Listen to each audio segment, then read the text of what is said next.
Saking sayangnya mereka tuh dengan saya gitu ya, jadi identitas saya tuh disembunyikan. Tuh kecil kan kalau udah kelahi gitu atau gurauan kan bilang nih, ih kau ini si ini, nanti mereka bilang tuh, kau tuh anak Cina gitu. Nah di situ saya udah mulai berani untuk mencari keberadaan orang tua kandung dan saudara kandung. Kalau kau mau ketemu sama bapak, dia bilang, kau silakan ke Kelenteng Kapuas, Tua Pekong. Itu kelenteng tertua di Pontianak. Saya coba masuk, dan langsung yang keluar itu tuh seorang bapak-bapak. Tapi di hati saya langsung bilang gini, ya Allah ini pasti bapak saya. Saya langsung bilang gitu. Bapak pernah titipkan anak ke orang muslim enggak? Saya bilang gitu. Bismillahirrahmanirrahim. Nama Chinese saya Lim Cuina. Kalau di KTP namanya Mariana, tapi biasa dipanggil Ceceana. Saya berasal dari keluarga Chinese dengan marga bapak Lim dan marga mama itu Tio. Saya kecil diasuhkan ke keluarga Muslim. Saya 8 bersaudara. Oleh dikarenakan mama terkendala sakit yang dianggap non medis gitu ya, yang bisa mengancam anak-anaknya lah gitu. Jadi akhirnya kami dititipkan, 3 bersaudara dititipkan, 1 di keluarga Chinese, 2 di keluarga Muslim, dan qadarullah yang 2 itu meninggal, hanya saya sendiri alhamdulillah yang masih hidup hingga sekarang. Hubungan saya dengan keluarga Muslim, bapak angkat dan mama angkat alhamdulillah baik. Alhamdulillah mereka memang dari keluarga yang baik dan dari keluarga yang memang kasih sayang. Saking sayangnya mereka tuh dengan saya gitu ya, jadi identitas saya tuh disembunyikan. Tapi saya tahu dari kecil saya udah tahu gitu ya, itu dari informasi sisi bibi angkat gitu ya, sepupu angkat gitu. Karena kan ya waktu kecil kan kalau udah kelahi gitu atau gurauan kan bilang nih, ih kau ini si ini, nanti mereka bilang tuh, kau tuh anak Cina gitu, bilangnya kan. Gurau-gurau gitunya biasanya. Jadi, tapi saya tuh memang udah tahu, cuma saya diam, saya tidak berani karena saking sayangnya bapak angkat kepada saya. Setiap siapapun yang berani bilang begitu, dia benar-benar marah besar gitu. Saya juga tahu rumah orang tua kandung saya di mana, karena mereka juga bertetangga dulunya gitu. Setiap pulang sekolah SD dulu itu kan lewat di depan rumah orang tua kandung. Tapi orang tua kandung saya itu udah tidak tinggal di situ. Setelah mama tuh melahirkan saya, itu mereka pindah ke, dulu orang bilang di Simpang Gajah Mada tuh namanya Gertak Putih. Gertak itu kan artinya jembatan gitu ya. Pindah ke situ sampai akhirnya bapak tuh pindah kembali ke Gajah Mada. Sampai akhirnya sekarang mereka netap di Gajah Mada, tapi keluarga besar tetap berada di Gajah Mada gitu.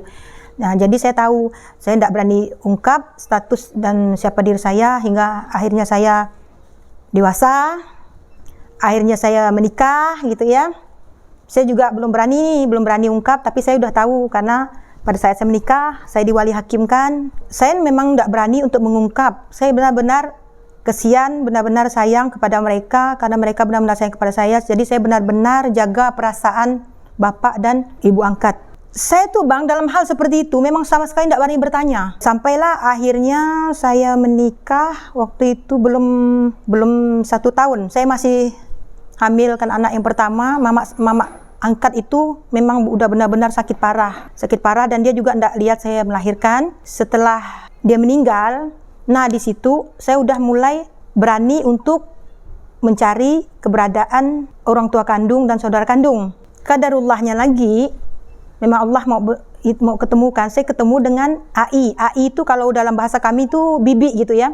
Panggilannya bibi gitu. Dia tuh tetanggaan dulu sama orang tua kandung. Jadi dia bilang, Yana, kalau kau mau ketemu sama bapak, dia bilang, kau silakan ke Kelenteng Kapuas, Tua Pekong. Itu kelenteng tertua di Pontianak. Nah, bapak saya memang di situ. Dia kasih ciri-cirinya seperti ini. Dia bilang, ciri-cirinya seperti ini, kau pergi. Jadi akhirnya saya pergi ketemu ke situ, saya coba masuk, dan langsung yang keluar itu tuh seorang bapak-bapak. Tapi di hati saya langsung bilang gini, ya Allah ini pasti bapak saya. Saya langsung bilang gitu. Jadi akhirnya saya masuk, itu saya ditemani oleh kawan. Saya masuk, Saya langsung tanya, saya enggak babi bu lagi, saya langsung tanya. Dia tanya ada apa, dia bilang, karena bapak saya memang orangnya pendiam. Jadi saya bilang, Pak, saya bilang, Bapak benar ke dulu pernah tinggal di Jalan Adi Sucipto sini? Saya bilang gitu ya. Dia bilang iya. Dia bilang gitu. Tapi dia enggak mau lihat muka saya, enggak. Iya, dia bilang gitu kan.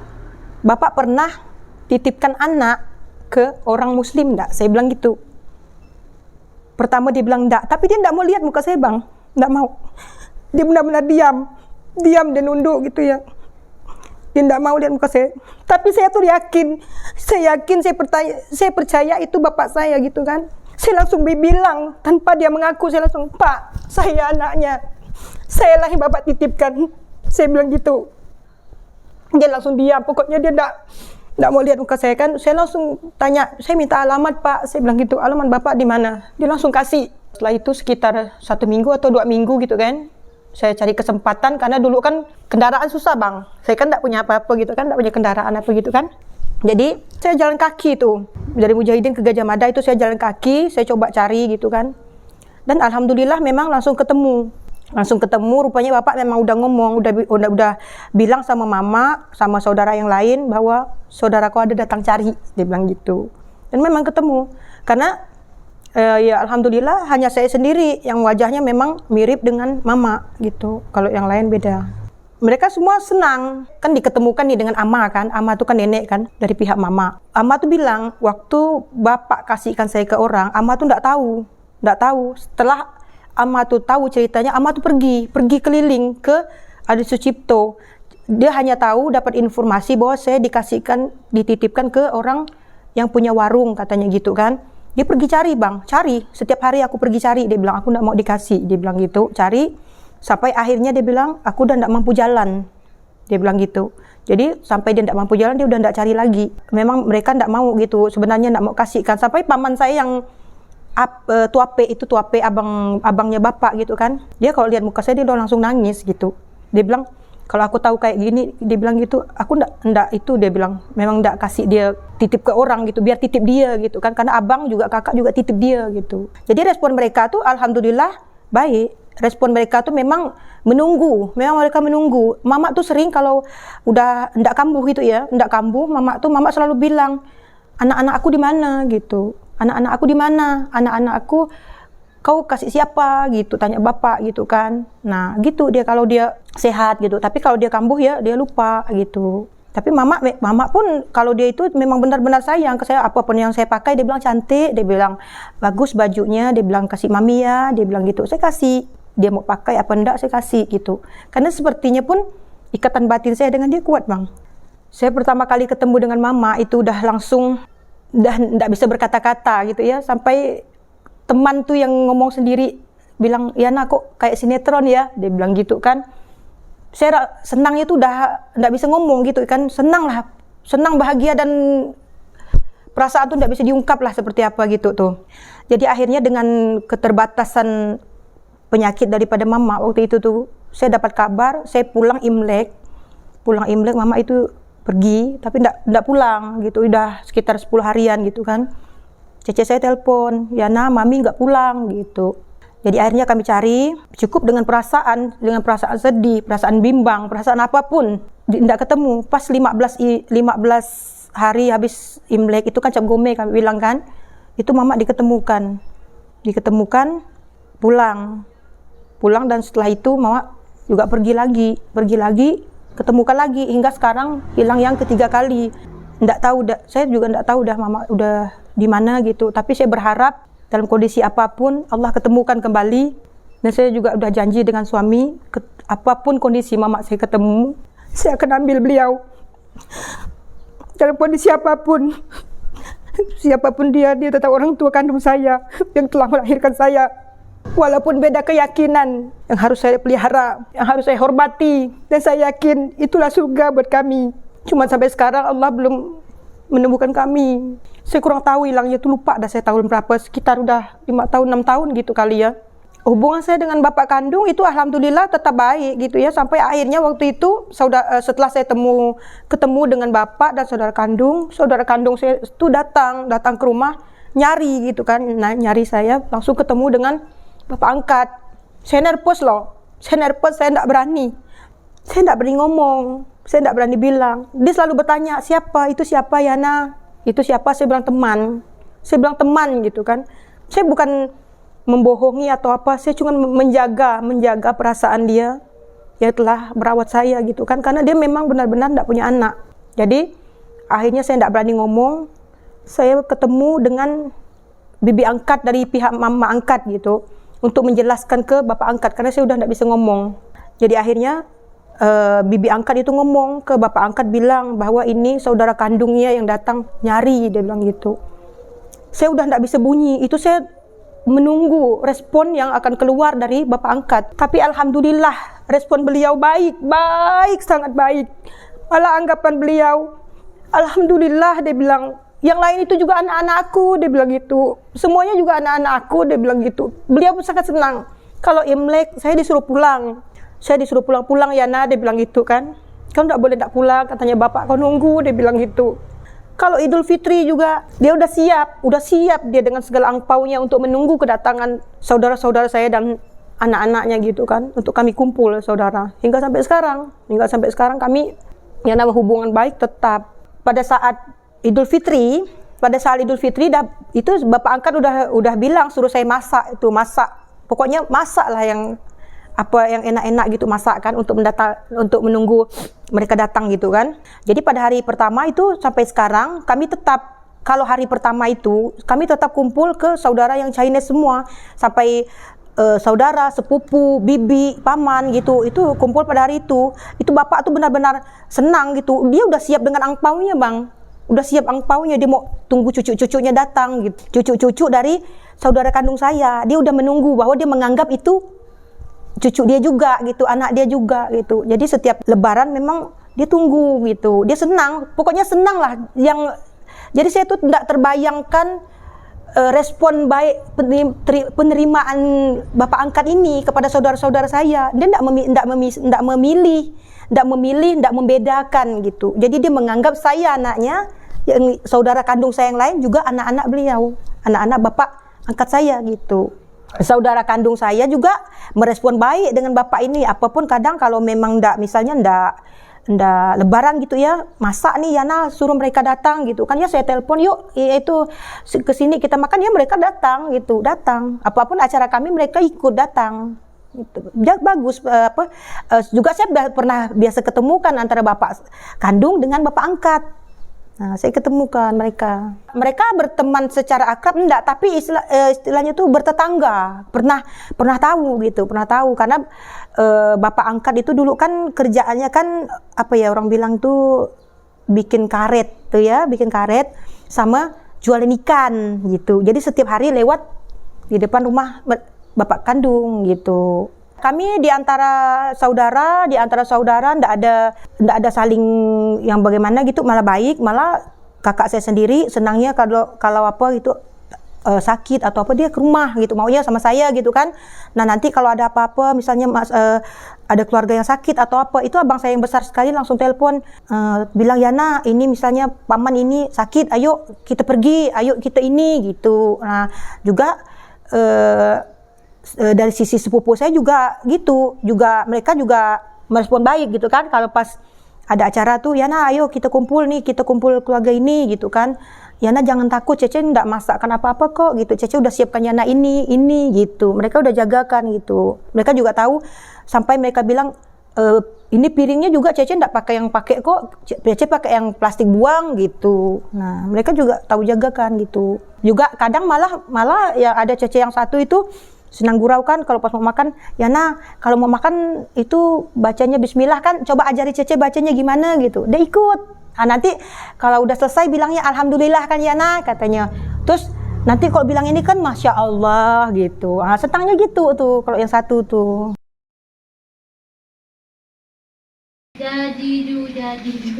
Bukan Zajiju, nggak bisa kena dia. Sekarang ini saya berkecimpung di dalam sosialisasi para mu'alaf, yang memang sebagian orang bilang bukan mu'alaf, tapi bagi saya selama mereka masih belum bisa sholat, belum bisa ngaji, saya tetap menganggap mereka mu'alaf.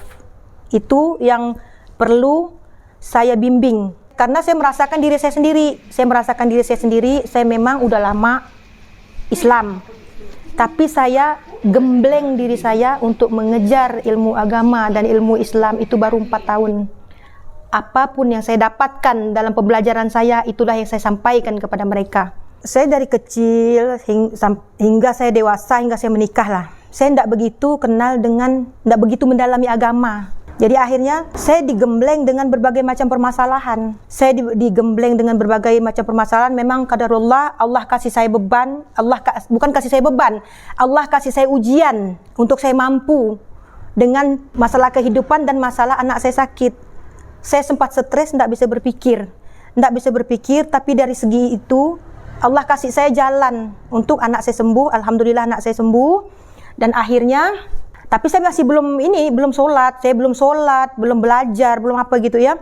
Dan semakin saya ditempa dengan berbagai masalah, akhirnya saya berpikir, saya mencoba untuk menjalankan sholat, walaupun yang saya lakukan itu pasti salah. Maksudnya salah, saya baca rukunya salah, tertukar antara dengan sujud, saya baca atahiyatnya pun udah pasti lintang pukang bahasanya itu kan. Jadi tapi saya tetap jalankan. Saya yakinkan dalam sholat itulah saya yakin hubungan antara manusia dengan Allah itu sangat dekat pada saat sujud. Nah, pada saat sujud itulah saya meminta kepada Allah. Kabulkan doa saya ya Allah. Bimbing saya ya Allah. Dan akhirnya memang Allah kasih jalan, Allah kabulkan dengan segala doa saya. Makanya saya yakin akan sholat, saya yakin akan doa. Karena saya sholat belum benar, Allah kabulkan permintaan saya, Allah kabulkan doa saya. Dan akhirnya saya terpanggil untuk mencari kawan, mencari saudara. Karena selama ini saya tidak punya kawan yang istilahnya bisa untuk mengajak saya ke jalan kebaikan. Nah, tidak punya kawan ke jalan kebaikan. Jadi saya coba berani sendiri. Pertama saya ketemu dengan salah seorang ibu yang ngasih tahu saya di sini Yana ada kajian. Saya pergi. Saya masuk, saya coba, saya tanya. Oh iya benar, saya gabung. Di situ saya memperhatikan dari sisi para mu'alaf ini. Kok saya bilang udah umur sekian mereka masih ngaji terbata-bata, sholat terbata-bata. Saya bilang itu. Terus saya lihat ekonomi mereka juga bagaimana. Tapi mereka tetap berjuang, tetap bertahan di dalam keimanannya gitu. Makanya saya terpanggil untuk mencoba membantu mereka dengan cara saya sendiri. Awal mula sih saya untuk membina para mu'alaf nih terpanggilnya kepada salah satu ayat Al-Quran. Ada sih sebagian orang yang bilang saya gini, Yana, itu kan urusan suami dia, urusan mereka yang udah mau masuk Islam, yang masuk Islam karena suami menikah, itu kan urusan suami mereka yang untuk bimbing mereka, gitu kan. Tapi saya tidak mau pakai kata-kata itu. Saya tetap berpedoman kepada ayat Al-Quran yang berkata, sampaikanlah walau satu ayat. Nah, jadi guru saya mengajarkan, apa yang saya dapatkan itulah yang saya sampaikan. Jadi saya tuh terpancing di sekitar saya, karena di tetangga saya juga ada nih ya, juga ada mu'alaf. Jadi saya tanya, mu'alafnya udah berapa lama? Udah sekian gitu. Udah bisa ngaji? Belum. Nanti udah bisa sholat? Belum. Yuk belajar gitu kan, ngajak. Tidak pernah ada yang mau terpanggil, tidak pernah. Jadi akhirnya dengan cara ada kawan bantu kasih saya sembako. Tapi saya tidak merasa bahwa saya berhak kan. Saya tidak merasa diri saya berhak. Saya sering dikasih orang sembako. Dan alhamdulillah, semoga Allah jagakan, saya tidak pernah ambil. Karena saya merasa itu bukan hak saya gitu. Nah jadi terpikir terpanggil, apa ndak lebih baik ini buat aku pancing mereka gitu. Jadi akhirnya saya tanya lah kalau ketemu kawan, ada ndak di gangnya tuh mu'alaf, suruh ke rumah ya, bilang gitu. Oh ada ya nah, bilang gitu. Nah, dengan cara sembako itu tadi, saya kasih mereka sembako pada saat bulan Ramadan. Saya ajak, yuk kita belajar di rumah saya bilang gitu. Mereka tuh selalu bilangnya enggak mau, kalau yang lain ngajar gitu, karena mereka takut. Jadi kalau memang kalian enggak mau, saya bilang gitu, saya ajak, yang insya Allah saya bantu dengan seadanya ilmu saya. Alhamdulillah satu persatu mereka mau. Satu persatu mereka mau. Di sisi itulah bang, saya bisa tahu dengan sisi kehidupan mereka. Mereka saking dengan ekonomi lemah, ada yang sampai tidak makan bang. Nah itu yang bikin saya kadang-kadang nangis. Kadang-kadang saya nangis malam-malam. Saya bilang sama suami saya, kalau kita lihat bang, saya bilang dari sisi ekonomi kita, saya bilang gitu kan.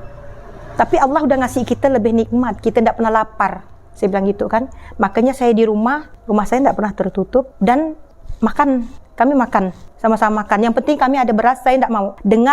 Saya pernah dengar, dia tidak bilang bahwa dia sampai kelaparan. Saya tidak pernah, saya WA dia. Saya bilang, saya tidak mau dengar lagi kau seperti itu. Saya bilang, saya udah bilang, biar kita bagi sama-sama makan.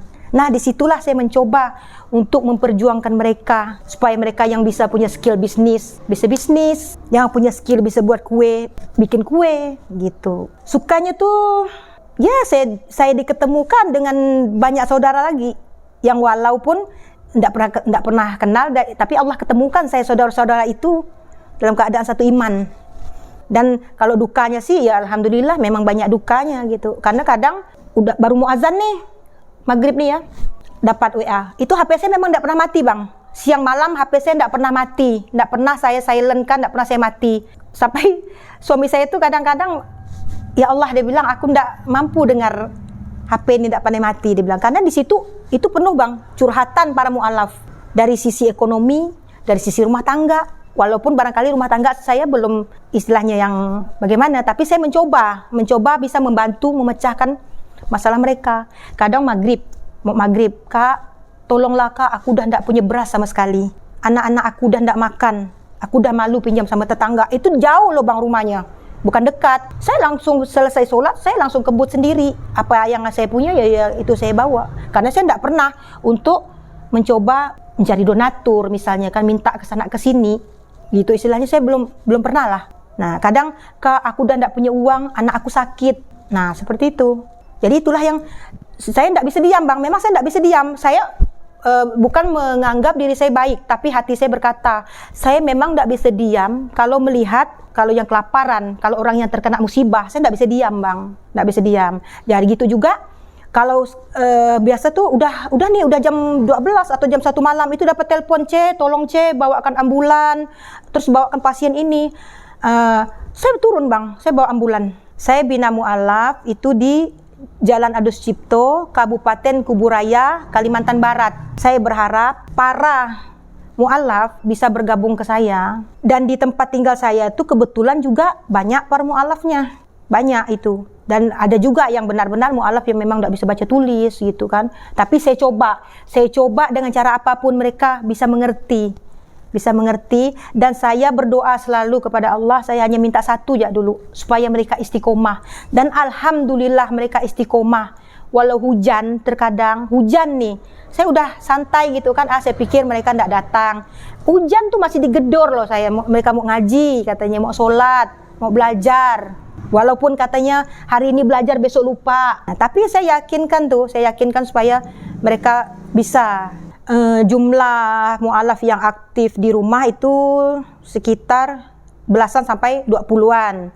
Tapi kalau yang saya tangani secara online gitu, enggak tahu saya udah berapa gitu ya. Pokoknya terkadang saya ada malah yang enggak pernah kenal dengan orangnya gitu. Saya tanya dapat nomor saya dari mana? Dia bilang dari bis kak. Dari bis ketemu dengan si ini saya juga enggak kenal. Tapi ya selama dia masih WA-nya baik-baik ya saya tanggapi gitu kan. Setelah gabung dan ketemu dengan Laskar Tujuh Langit, alhamdulillah kami mulai terbantu. Yang selama ini terkadang kami kekurangan daripada mukenah, kekurangan daripada sajadah gitu kan. Kan kalau pada saat belajar atau apa gitu kan mereka sholatnya di rumah gitu kan. Kami kekurangan, benar-benar kekurangan gitu. Tapi setelah ketemu dan bergabung di Laskar Tujuh Langit itu alhamdulillah sekali saya sangat bersyukur terbantu dengan adanya mukenah, dengan adanya sajadah gitu. Dan mereka juga saya bekali di rumah, kalian udah punya belum gitu kan. Saya bekali mereka di rumah, ini sajadahnya, ini mukenahnya gitu. Saya bekali mereka. Saya juga punya satu pengalaman yang menegangkan juga sih, bersama Bang Ilham, konten kreator daripada Laskar Tujuh Langit itu ya. Kami berangkat 2 mobil, itu kami dikepung.